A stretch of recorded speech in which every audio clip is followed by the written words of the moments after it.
আসসালামু আলাইকুম প্রিয় বন্ধুরা, সবাই কেমন আছেন? আশা করি সবাই ভালো আছেন। খিদমা হোমিও হলের পক্ষ থেকে আজকে হাজির হয়ে গেলাম একটি সফল কেস নিয়ে। আজকে যে বিষয় নিয়ে আলোচনা করব সেটি হচ্ছে জেনিটাল হারপিস, যেটি পুরুষাঙ্গে বা গোপনাঙ্গে হয়ে থাকে। এটি কিছু ডায়াগনোসিস করার মাধ্যমে, পরীক্ষা নিরীক্ষা করার মাধ্যমে জানা যায়। এই প্রবলেম দেখা দিলে কি কি সিমটম বা লক্ষণ দেখা দেয় আজকে রোগীর মুখেই শুনবো। এবং আজকে যিনি আমার সামনে আছেন চিকিৎসা নিয়ে, হোমিওপ্যাথিক চিকিৎসায় আমাদের কাছে হোমিওপ্যাথিক চিকিৎসা নিয়ে পরিপূর্ণ এখন সুস্থ। তো আপনার এই সমস্যা কতদিন থেকে হচ্ছিল? আমার এই প্রবলেম হচ্ছিল প্রায় 2014 থেকে, প্রায় অনেক বছর ধরে হচ্ছিল। এটা বারবার ওষুধ খাওয়ার পরেও ফিরে আসছে। কত সালে থেকে শুরু হয়েছিল? এটা 2014।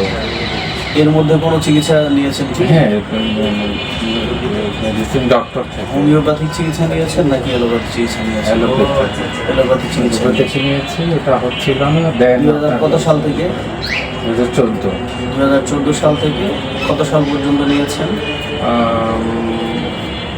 2024 সাল পর্যন্ত। 24 সাল পর্যন্ত চিকিৎসা নিয়েছেন। তো আশানুরূপ কোনো ফল পাননি?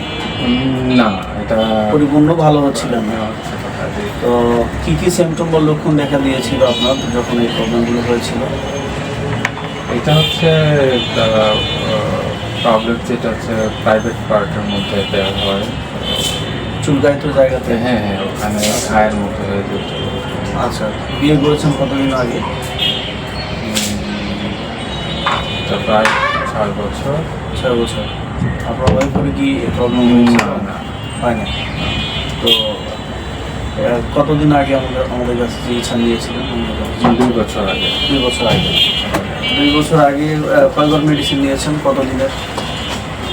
2 মাস করে আমি 2টা 2 মাসের মেডিসিন নিয়েছিলেন। 2 মাস খেয়ে সম্পূর্ণ সুস্থ? 4 মাস খেয়েছিলাম। 4 মাস খেয়েছিলেন, 2 মাস করে নিয়েছেন? Double dose. আচ্ছা, ডবল ডোজ নিয়েছিলেন। তো এটি একটি জটিল রোগ, জটিল এবং পুরাতন রোগ, ক্রনিক ডিজিজ। এই সমস্যা 4 মাসের মধ্যে সম্পূর্ণ সুস্থ হয়েছে। আর হচ্ছে এরপরে আজকে আবার এসেছেন অন্য একটা সমস্যা নিয়ে, তার হচ্ছে প্রিম্যাচুয়ার ইজাকুলেশন এবং ইরেকটাল ডিসফাংশন, এই প্রবলেম হয়েছে। এখন কি প্রবলেম হচ্ছে? এখন আপনার এই যে অ্যালার্জেটিক সমস্যা? হ্যাঁ, অ্যালার্জেটিক, মাথায় অনেক খুশকি এবং সাথে ইরেকটাল ডিসফাংশন প্রবলেম দেখা দিয়েছে। তো সম্পূর্ণ সুস্থ হয়ে আজকে রোগী অন্য একটা রোগের বিষয়ে চিকিৎসা নিতে এসে, হোমিওপ্যাথি চিকিৎসা যে এটা পরিপূর্ণ ভালো হয় এটা আপনি বাস্তব প্রমাণিত। তো যাদের এই জেনিটাল হারপিস বা এই ওরাল হারপিস হয়ে থাকে তাদের উদ্দেশ্য করে আপনি কি বলবেন? তারা কি হোমিওপ্যাথিক চিকিৎসা নেবে নাকি? অবশ্যই ডেফিনেটলি সবাই হোমিওপ্যাথিক ট্রাস্ট করা উচিত আমার মনে হয়, যেটা প্র্যাকটিক্যাল এক্সপিরিয়েন্স থেকে বলছি। আপনি তো অনেক প্রায় 5-7 বছর এলোপ্যাথি খেয়েছেন। হ্যাঁ, কোনো আশানুরূপ কোনো পার্মানেন্ট কোনো সলিউশন পাচ্ছেন? এটা ডাক্তার বলেই গেছিল। ডক্টর কখনো বলে না যেটা ভালো হবে, ডক্টর বলছে এটা বারবার আসবে, আপনাকে বারবার মেডিসিন নিতে হবে। সে জায়গায় আপনি মেডিসিন খেয়ে 2 বছর ভালো আছেন। 2 বছর একটা ক্রনিক ডিজিজ থেকে হোমিওপ্যাথিক মেডিসিন খেয়ে 2 বছর ভালো থাকা মানে এটা ভালো হয়ে গিয়েছে। আমার খুশি তো নাকি? অনেক খুশি।